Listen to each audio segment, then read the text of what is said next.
Hello everyone, welcome to lovely অনুশো। আমি আর আমার ছোট সাগরেদ বসে আছি। আমি সর্বদা ছোটদেরকে নিয়ে মোটামুটি ঘুরে বেড়াই। এই যে আর একজন ছোট সাগরেদ, কার্তিক ঠাকুর। আজকে আমার শ্বশুরবাড়িতে কার্তিক পুজো হয়েছে। এটা কার্তিক ঠাকুরের দ্বিতীয় বছর পুজো হচ্ছে। প্রথম বছরে জোড়া কার্তিক ফেলেছিল বাড়িতে, সেবারও খুব ধুমধাম করে পুজো হয়েছে। এবারে পুজোটা একটু ছোট্ট করে আয়োজন করেছি, কিন্তু কার্তিক ঠাকুরের মুখটা দেখে তোমরা বলবে কেমন হয়েছে। এই যে জানতো কার্তিক বসে আছে, এর এখন সর্দি হয়েছে। এই যে নাক টানছে, এই যে বুড়োদের মধ্যে করছে। এই যে কার্তিকের মুখটা দেখো, খুব সুন্দর কার্তিকের মুখটা, ছোট্ট কাটার মধ্যে। তাকে আমরা আবার খেলনা দিয়েছি, এ দেখো খেলনা। আর আমার এবং তাদের পাশেও দুজন রয়েছে, এছাড়াও আরেকজন রয়েছে। তাদের পাশে কারা আছে দেখো,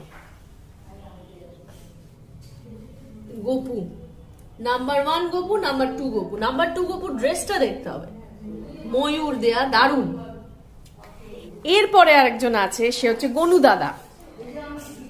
এই যে ইনি গনু দাদাকে এনেছেন। এই যে আমাদের গনু দাদা। সর্বদা যে কোনো পুজোর প্রথমে গণেশ পুজোই হয়, গণেশকেই প্রথমে আরাধনা করতে হয়। ও ছোট, কিন্তু ওর হাত দিয়ে এটা সত্যি হয়ে গেল যে গণেশ ঠাকুর চলে এলো। তো থ্যাঙ্কস টু হিম যে ও গণেশ ঠাকুরটাকে এনেছে। আর আমাদের খুব সুন্দর উপাচারে পুজো হয়েছে। আমরা ঠাকুরকে খেতে দিয়েছি নাড়ু, চন্দ্রপুলি, বিভিন্ন ফল। এই যে এটা হচ্ছে নৈবেদ্য,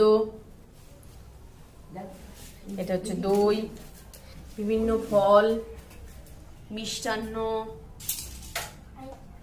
লুচি সুজি। লুচিটা বানিয়েছেন আমার শাশুড়ি, সুজিটা বানিয়েছি আমি।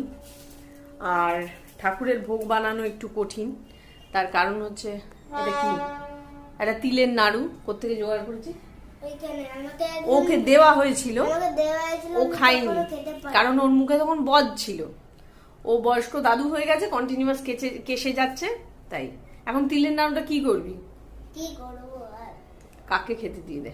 হ্যাঁ, যাই হোক, এটা ওর এই ড্রেসটা ওর কেমন হয়েছে একটুখানি জানিও। ও কিছুতেই সাজছিল না, ওর দিদান বলছে ও সাজবে না।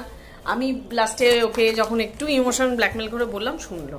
আর আমিও নতুন জামা পরেছি, এটা কার্তিক পুজো উপলক্ষেই।